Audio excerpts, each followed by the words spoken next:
Hey everyone, I'm Jesse from the Janjo Zone, here to have a video game review. Yeah, I haven't done these in a while. My channel is sort of more focused towards Sonic and Yu-Gi-Oh content, which I absolutely love doing, but I still want to talk about video games because that was the foundation of my channel, and that's what I still want to talk about. So today I got a very special 64 card sent to me by Krikzz for a review. I'm probably pronouncing that wrong, but that's okay. I'll have links so you can find them. But yeah, they are known for creating EverDrive. Now, if you don't know what an EverDrive is, that is a cart that you use for a console, like a NES or a Game Boy, and you use it, you put ROMs on it, and it plays the ROMs on the console that you have it for. And that's really cool because, as you all are hopefully aware, I am a big fan of physical media. I like actually owning what I buy, having the feeling, the weight of it, and just having always the option to play it if I have the means to play it. So what I really like about EverDrives is that they're not running off of emulation. You don't have to have a Dolphin emulator or a Project 64. It uses the actual hardware, so you get perfect playings of the ROMs.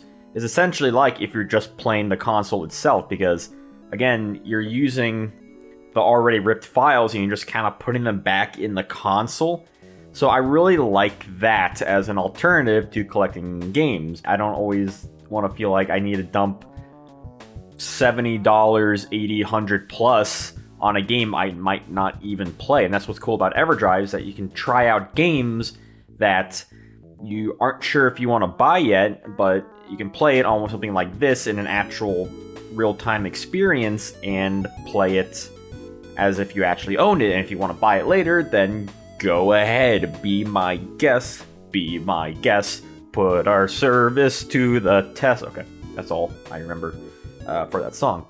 Wait, don't forget to subscribe if you haven't, because that helps me upload more videos and know that you like content like this. But when I contacted Krikzz about sending me one of the EverDrives, they have a lot for many consoles. Now, while there's plenty of ones that would be so fun to play with, like the Super Nintendo, the NES, the Game Gear — I love to talk about the Game Gear one day — there was one console that really speaks out to me, and that is the Nintendo 64. The Nintendo 64 is one of my favorite consoles of all time. It's definitely the main one I grew up with, and it has a lot of similarities and parallels to the NES that I feel like people don't really talk about. It's a very early console in terms of what it can do. It really broke the mold in terms of what it can do. And a lot of the games are kind of confusing until you know what to do, and then it's a bit better, but there's still a lot of bad games on there. But for those who grew up with it, it's a bit more nostalgic. So in that way, it's a lot like the NES. I had to pick up the best one they could possibly have. Now, they do have some older models, but the EverDrive 64 X7, the specific one I'm playing, is the most recent one, and this one's really cool because it has a real-time clock in it, so you can play a game like Animal Village. And it also has some other really cool saving features on there that have more of a workaround in previous models. So this is like the definitive version, I would say, the one that you get the most pure Nintendo 64 playing experience. So I just played a bunch of games, and to get a kind of all-around types of games that I could record and really test out for the EverDrive X7. So it's really cool because, you can play your favorite games. You can play Banjo-Kazooie. You can test out games that you haven't, like Mario 64 Rom Hacks or mods. And if you have rare games that you don't really want to put in because you love them too much, like my Clay Fighter Sculptor's Cut, which I've done a virtual sleeve review of, I can keep it in its case and not, have to take it out and potentially kind of overuse the circuitry. So a lot of the games I played, I first started out with just kind of your basic 3D game. I did play Banjo-Kazooie, and that game, it looked great, because a lot of times with emulators, the problem is that the 64 uses this blurring technology to not create such stark contrast with the geometry, as you can probably tell playing emulators with games like Mario 64.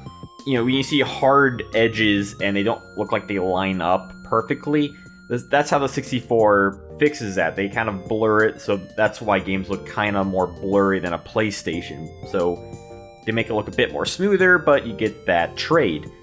And since this EverDrive is using the Nintendo 64 hardware, the game looks perfect, pretty much.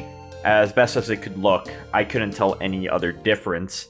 And that's great, because it's definitely noticeable when you're playing Mario 64 and there's just weird edges everywhere, and you can tell it doesn't look natural. So I was really happy when I saw that with Banjo-Kazooie. So the other game after that I wanted to try out was Gekko64, Enter the Gekko. This is a game that I talk about now and again because it's definitely guilty pleasure for me. It's definitely a game that I really, really do want to beat at one point in my life. But every time I play it, I'm quickly reminded why that's never happened, because the controls are just really bad. Because it uses analog controls, but the way Gekko actually moves is digital, and it's so janky. And yeah, it's not a good game, but it has charm. That's Gekko. So I wanted to test out this game because this is one of the couple games on the 64 that needs to use a memory card. I wasn't sure if the EverDrive had a memory card in it, or if you had to use your own. Upon booting up the game, I found out that you have to use your own. So, there you go. It does work with it, so you can still use a memory card. It saves the game. All the games that don't use a memory card will still save. But with games like Gekko64 or Mortal Kombat Mythologies, you will need a memory card. So then I tried out Star Fox 64 because I wanted to test out the Rumble Pack. This was kind of a weird one because it wasn't working at first. And I thought, okay, what's going on? So I swapped out the batteries and it still wasn't working. I thought maybe it was my controller because I was playing it using my Brawler 64. Then after I recorded all my footage, I went back to Star Fox 64 on my actual cart with an original 64 controller. And I think my Rumble Pack just might be broken, or the other set of batteries I used just are also dead. I'm not 100% sure, but I assume this works with the Rumble Pack. It works with the memory card. Why wouldn't it? You know, it uses the 64 hardware again, so there's no reason why it shouldn't work. I also did try out Lilac Wars, the European version of Star Fox 64, and it's weird because my Elgato would not record that. Probably because it's European games use a different frame rate, they use a different aspect ratio, but I was able to play it on my TV when I was testing it out before I was recording without the Elgato whatsoever. So you can still play European games, just be mindful that recording footage for it might not work. So after that, I wanted to test out a game using the expansion pack, which you do need an expansion pack to play expansion pack games like Donkey Kong 64 and Pokemon Stadium 2. So I tested out Majora's Mask, and like Banjo-Kazooie, it plays perfectly fine, it sounds perfectly fine, it looks perfectly fine. And that's great. So if you want to play those games, you will need an expansion pack, but it does play it. So then I want to test out some other weirder games. So I have this patch of F-Zero X, the disk drive version, which I do have a patch of it that works for regular 64, and that definitely works, because you can't use normal disk drive games on it. But this worked perfectly great. I have no idea how the stage creator works in that. I was testing out a little bit. It was kind of confusing to me, but there's definitely possibilities there. And then I want to try out some ROM hacks. So I tried out Goldfinger 64, and that one was so dark. And at first I thought the music crashed on because it just stopped playing music, and I checked the menu, and for whatever reason the game automatically sets music and sound effects to like 0. That was weird, but I couldn't see anything at some point. It was so dark, and I have no idea why. And I thought, okay, this can't be just, you know, my console or anything. So I tried a different ROM hack, F-Zero X Climax, and that worked perfectly fine. That wasn't dark at all, which was weird. I wonder if Goldfinger is just that dark, or there's some weird settings I have to go and adjust way more than that. All I know is that ROM hacks do work. Certain ones work, and you'll have to find your own list of what works and what doesn't, or just trial and error. So those were the main games I tested out for the EverDrive64 X7. I wanted to have a good range of different kinds of games. I could have tested more things like Mischief Makers or Hey You Pikachu, or more Japanese games, but I think the point being is that this pretty much works for everything that you could possibly want to play it on, assuming you have a Nintendo 64 or an expansion pack or a memory card, that sort of stuff. So it will play everything that you need it to play, and that's really cool. It's definitely something that I think I'll be using mainly for the future, just because I do still have all of my 64 games, but now I have to keep taking them out and swapping them. I can just have this in my console and play this, and that's awesome because you can test out games, you can try mods, you can try patches of games, you can play games you already have, you can add cheats to it. That's pretty cool that you can do that. You can organize games on the main menu here. And it's very easy to set up too. You only have to drop one file with the main menu stuff in it, and then you can just go ham with everything else.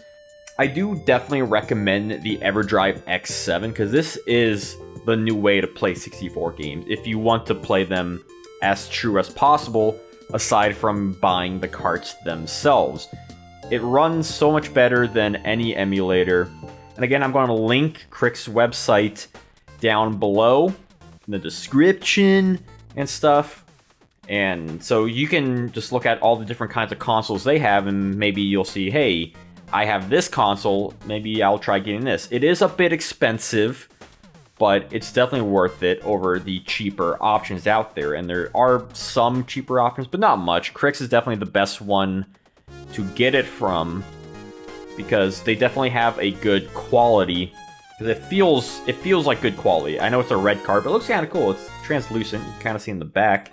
But it feels, it doesn't feel like cheap plastic. It doesn't feel like it's empty inside. It feels like there's, if I drop it, it's not going to break. And you can get different kinds of cards. You can get like a gray version. You can get ones with different logos on it.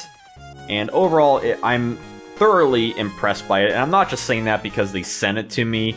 I'm saying that because I'm being perfectly straight and blunt with you, as I always am with my reviews. I don't try and cheese anything. When I first got this to work, I was really happy. But I will mention, there were a couple times that I did start it up and it said that it wasn't working, or that I need to reformat the card and stuff. And it happened a couple times, but if you just turn the console off, like, once or twice, it'll eventually work. It wasn't really that much of an issue. It kind of was striking at first, but again, if you just keep turning it off and on, eventually it's going to work. I don't think I've had to do it more than 3 times. But when it does work, it works perfectly great. You just press reset and that goes back to the main menu. I haven't even tested out the cheats yet, and I can see myself playing so much more Nintendo 64 games because of this guide. It's so convenient, it's nice, it's good quality, and I would absolutely love to talk about more of their content, especially the Game Gear one. That one I'm really interested in because I'm a big Game Gear fan. Yeah, let me know if you've ever had an EverDrive, if you're considering buying one, if you have any questions about it that you want to ask me for the EverDrive64 X7. Definitely let me know wherever you can find me, whether it's down below in the comments or on my Discord, on the launch base, or on Twitter at the Janjo Zone. And don't forget to check out my merch because I have a lot of sick shirts and there are always new ones coming, and a Patreon which you can get really cool perks, like such as the Platinum tier, which is the most powerful tier of my Patreon. Once a month, I'll do any discussion you want me to talk about, so keep that in mind. So yeah, I want to thank Krikzz for sending me this, and it was wonderful. I love it. Can't recommend it enough. And I certainly hope you all out there have a wonderful day.